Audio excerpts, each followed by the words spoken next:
All right, everybody. So let's go through this Boeing thing here. Okay. So first thing we determine is, do we want to get long delta, short delta, neutral? And if you look here, there's just, a massive amount of support in this area. 320, 322 in this area here. And there's obviously a lot of news out on this company here. So number one, we determine, okay, we want to get a long delta exposure, some upside exposure here. Does that mean, like we just discussed, sell puts, buy upside call spread? Well, the other determining factor is here, we're seeing volatility on the rise. Not that it can't go higher, but we're seeing volatility on the rise. So we want to create some sort of position that is long delta and either short Vega or neutral Vega, Vega being volatility.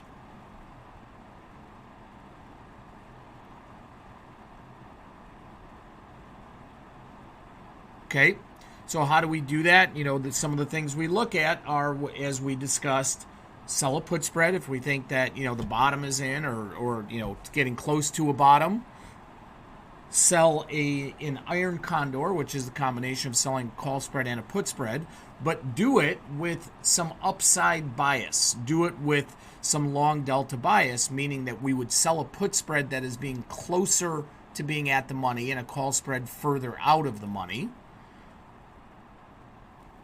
Or we could buy some upside, but if we did that, we would want to buy a broken wing call butterfly, which neutralizes the Vega or volatility exposure. So it will give us long delta, but if vol does come down, okay, then we don't get hit from a decrease in volatility.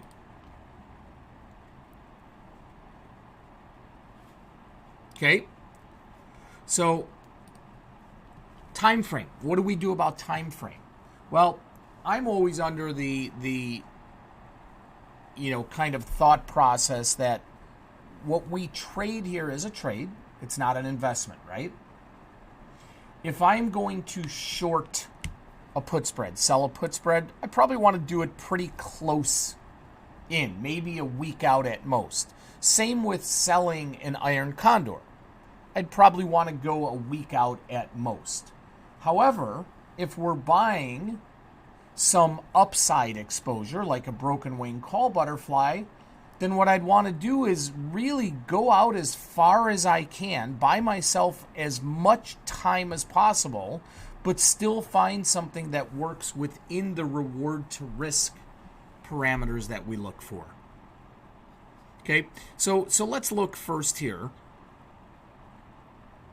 If we just want to sell a put spread, if we think that Boeing is kind of down towards the bottom here, we can look at next week and, we can look at any of these at the money or just slightly out of the money put spreads here. And I don't think there's a ton of premium.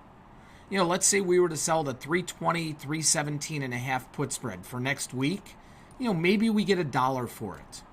I don't think that's enough. I really don't. Okay. However, if we want to sell an iron condor, we could look at something like selling maybe the 320, 315 put spread, okay, which is very close to being at the money. But then how would we look at what call spread we'd want to sell on the upside? Well, Ralph, we're bullish. We're not bearish. We're bullish. So I definitely would not want to sell just a call spread here. So if we think that there could be some rebound here and we're going out to next week, what strikes would we potentially want to look at on the call spread side?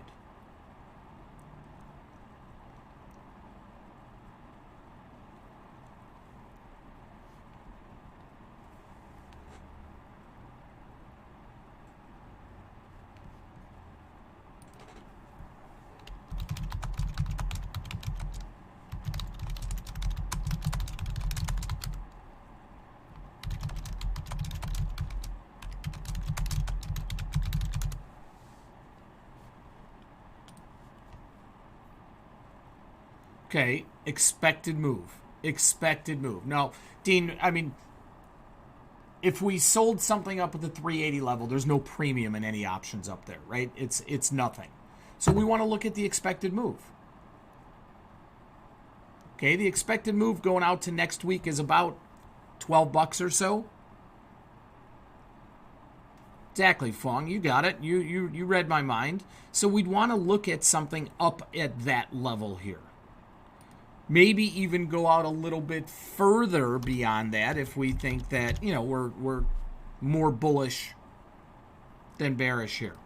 So here is a $5 wide iron condor selling an at-the-money put spread and then a call spread that is at the expected move range.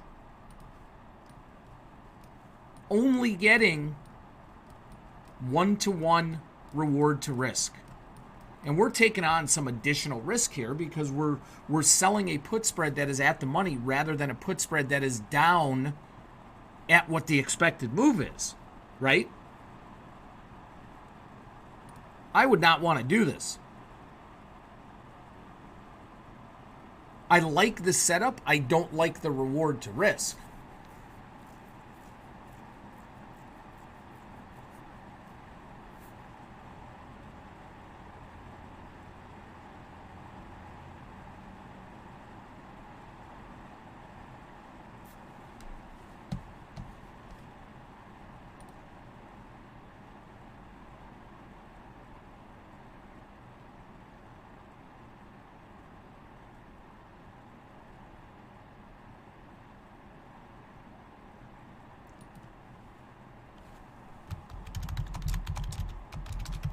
So what do we look at next?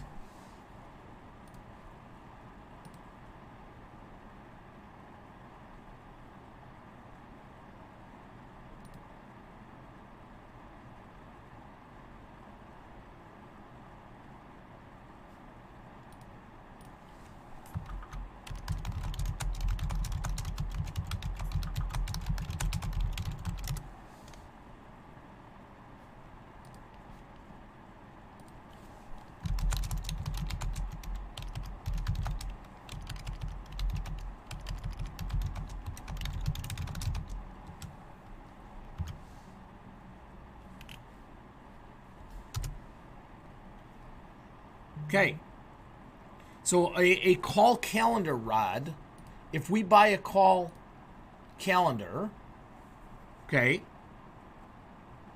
what does that do to a volatility position?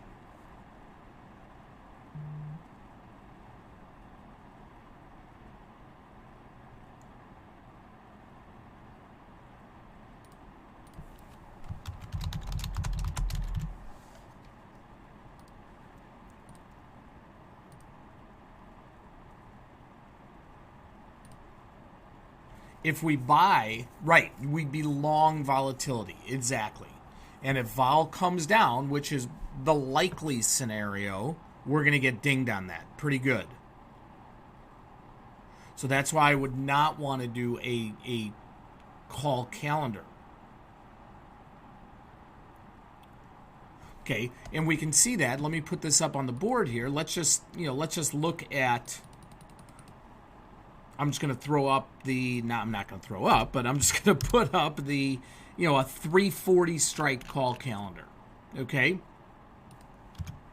And if we do that here, then you can see, look at the Vega.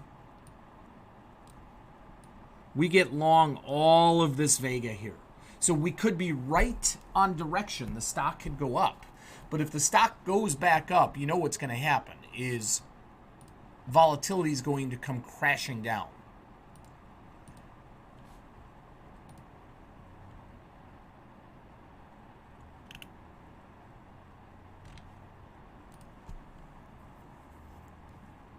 Okay, so that's why we would not want to do a calendar.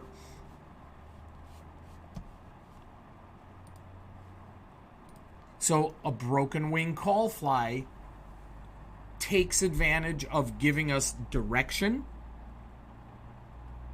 and it also mitigates the volatility risk. Okay, so what expirations do we use? Again, the goal is, the bottom line is, when you're buying a spread, when you're paying for something, you have a debit, you want to buy yourself as much time as you can, but obviously buying more time obviously costs more money. So we want to see if there's something out there that we can buy ourselves as much time as we can, but still get something within the realm of our reward to risk parameters. Yes, implied vol or Vega. Will do, Merlin. Vega. Vega is volatility, Fong. Just like Delta measures the change in the value of an option for every $1 move in the stock, Vega measures the change in the value of an option for every 1 point move in implied volatility. If we believe that implied vol is elevated now and in, all likelihood is going to get reduced, then we don't want to be long volatility.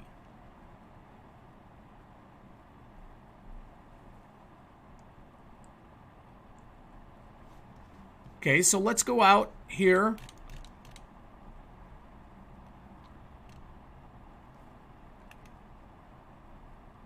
And let's just see what...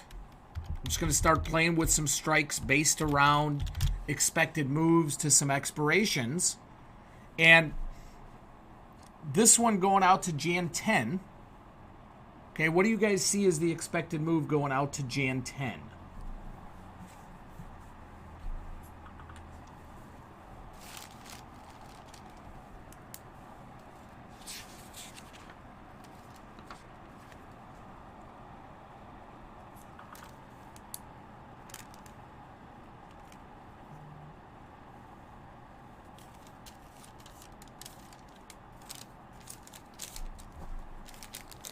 Okay, so that's exactly why I just chose these strikes.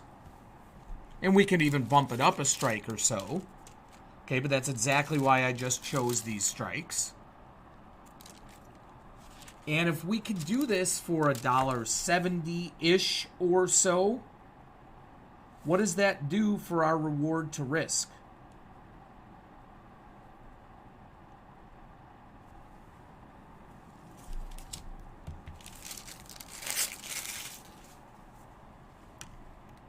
Right, if we're able to do a $7.50 wide broken wing fly and pay $1.70, okay, what that does is gives us reward of $5.80, risk of $1.70, gives us 3.4 to 1 reward to risk. That's pretty darn good. That's leveraging an opportunity. And that's really what, that's what our goal is, right? We want to leverage the best we can from a reward to risk standpoint. Now, obviously, if Boeing continues to go down, it's not going to work, right? This is a bullish position that mitigates volatility risk.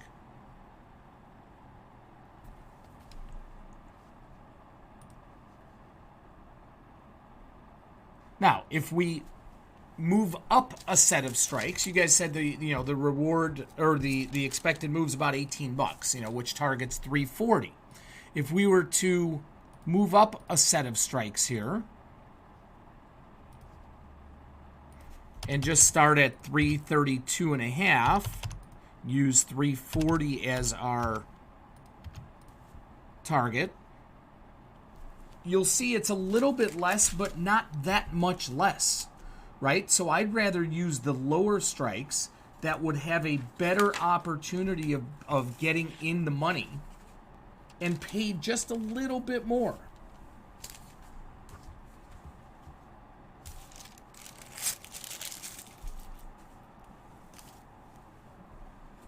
Right, again, the goal when you're buying a spread, when you're paying money out, when you have a debit spread, the goal is to buy yourself as much time as possible and obviously pay the least amount for it, or get the best reward to risk that you can, buying yourself as much time as possible.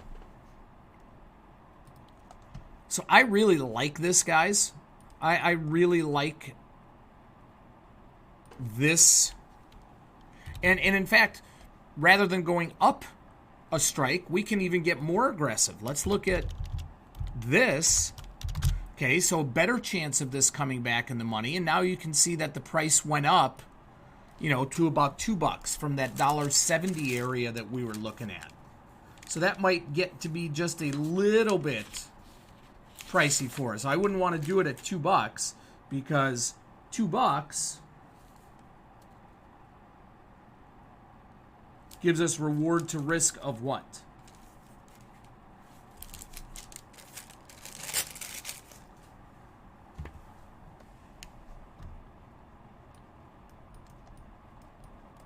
It only gives us 550 divided by 2, which gives us 2.75 to 1.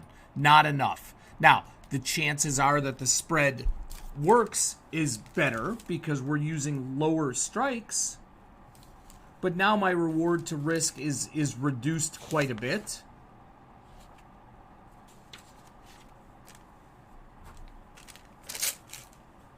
So I really like that initial one that we had put up here, which is the 330, 337.5, 340. Now, let's say we could do that for $1.70. Okay, let's say we could do that for $1.70.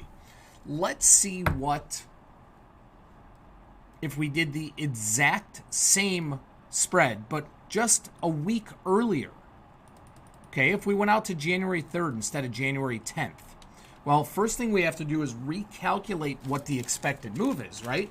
Because if we have 1 week less, the expected move isn't going to be as great. So what is the expected move going out to January 3rd? Can everybody hear me? Everybody, no one's having a problem?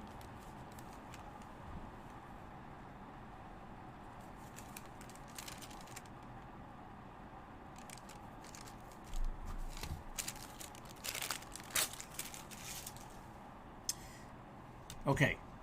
Ralph, I think it might be on your end.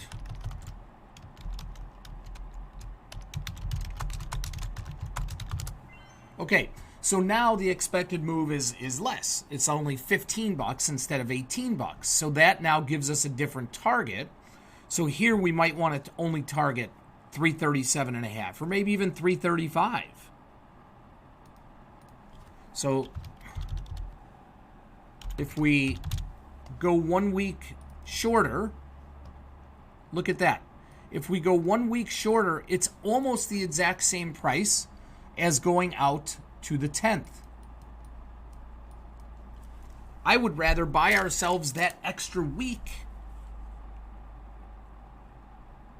Right? Remember, the key is when you're buying a spread, you have a debit spread, buy yourself as much time as you possibly can, as long as you are within your reward to risk parameters. Doesn't mean we're going to hold the position all the way out that way or that long. It just gives us more time for it to work out.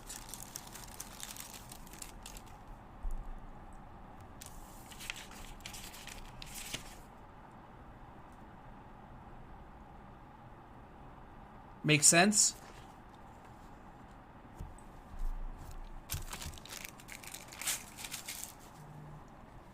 Okay, so now let's go back to the one we had looked at here. The stock rallied a little bit. It's not far off from where we had first evaluated it. It rallied a little bit.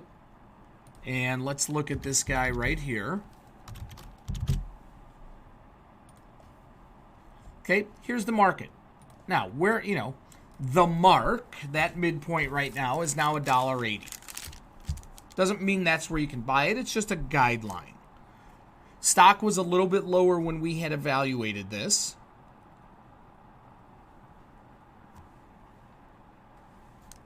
We were looking to buy this at around $1.70 or so. So let's say it has a 10 delta to it. I know it says 9. Let's just round it off to 10. Okay. If it has a 10 delta, where do you think the stock needs to be trading for us to be able to buy this at $1.70? And I'll answer that in a moment. Kurt?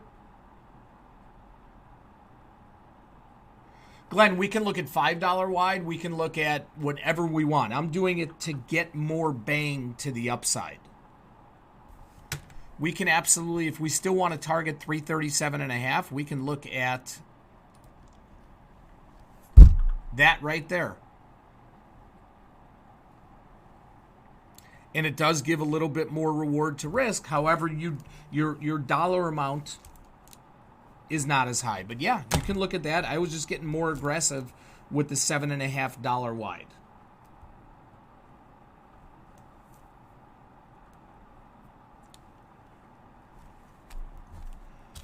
Okay, and Kurt, if we widen out now, let me go back to let me go back to the original here.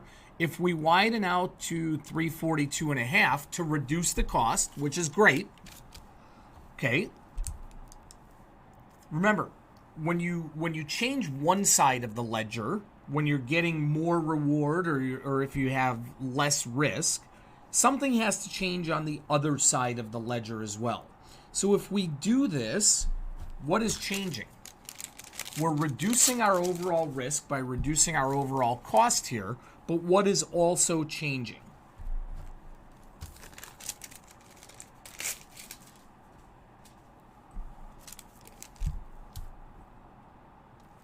Anybody?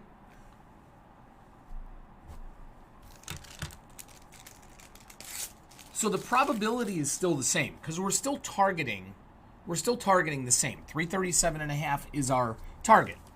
However, if it goes beyond there, what we've done is gone from a broken wing butterfly that has a long $7.5 wide spread and a short $2.5 wide spread to now a long $7.5 wide spread and a short $5 wide spread.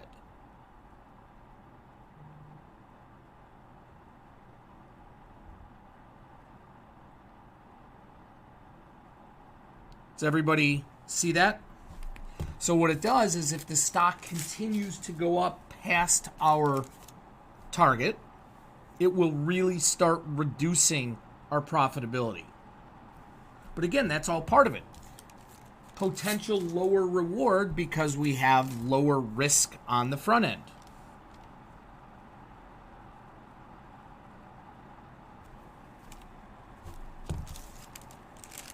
Right? Does everybody see that? So there's all sorts of iterations, machinations, that we can look at. It's just really balancing what offers the best reward to risk with the best probabilities.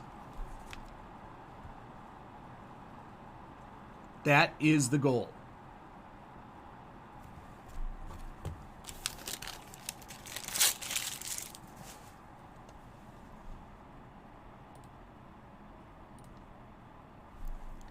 I love this one right here. I mean, if we have the ability to get in this for $1.70, I think that reward to risk is fantastic.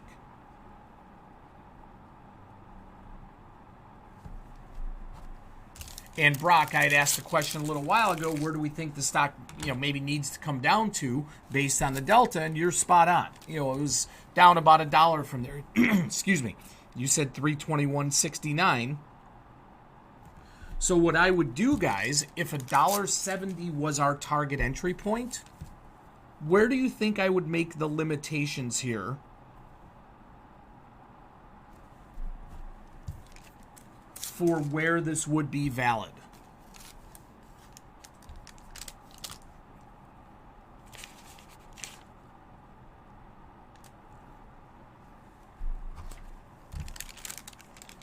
Okay, if we wanted to pay $1.70, where would the limitation be? I'm not sure I understand that, Tom.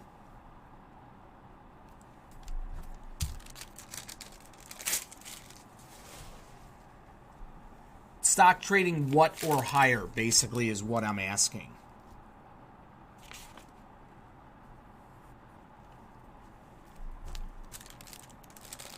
Yeah, give it a little room. I'd say 321 or higher.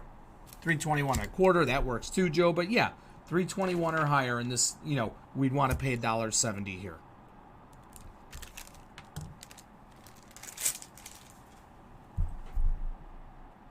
Does that make sense to everyone?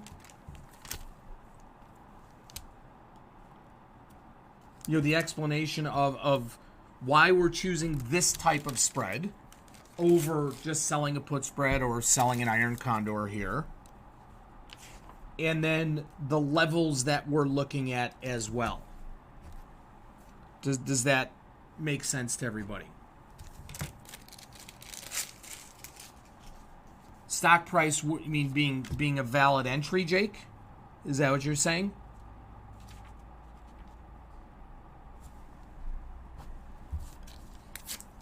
Okay, so let's say, again, right now, let's say it's trading $1.80. Okay, and the stock price is $3.22 and change, whatever it is. We want to pay $1.70. So what's going to make the value of this broken wing fly go down in value? Well, the stock price is going to have to go down. Well, if we have a 10 delta, then the value of this is going to change by roughly 10 cents for every dollar that the stock moves.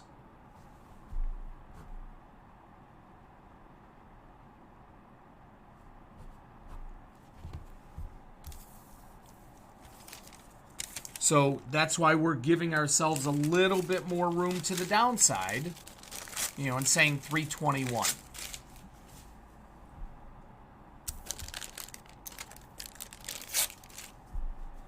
Yes, you can look at this on the Analyze tab, John, but remember the thing you have to do is change this. If you're looking at the graph of the P&L, change it to look at it at expiration.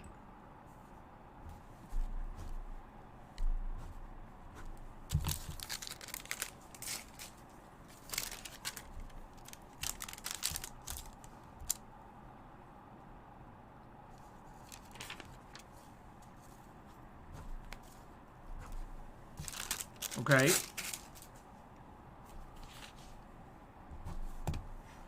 All right. Let me wrap this up. I do want to get this signal out here. Stock has rallied a little bit. We're not going to chase this, guys. The last thing we want to do is chase this. Okay? If it comes to us, it comes to us. If it doesn't, we'll figure out something else to do.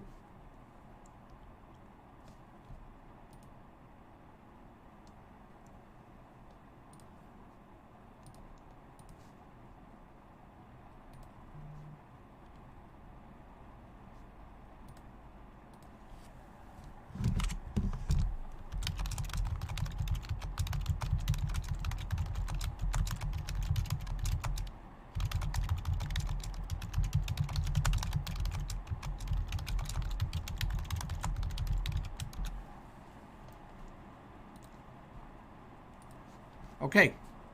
Any other questions, anybody?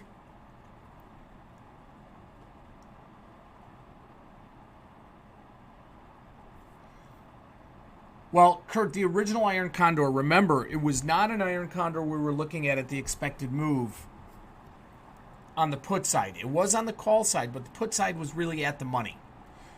So if we were looking at an Iron Condor based on the expected move on both sides, we would want to get 1-to-1. So on a $5 wide Iron Condor, we'd want to get 250. Well, 250 is all we were able to get with the extra risk of selling an at-the-money put spread.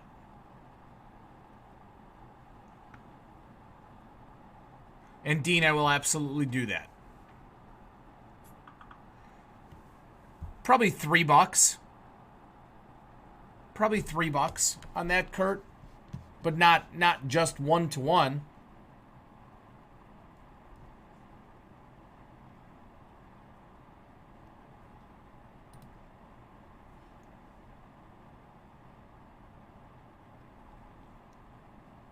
Okay, let me get this out, and then Marcus, we'll see you later. Dean, I will definitely do the P&L as soon as I get this out here.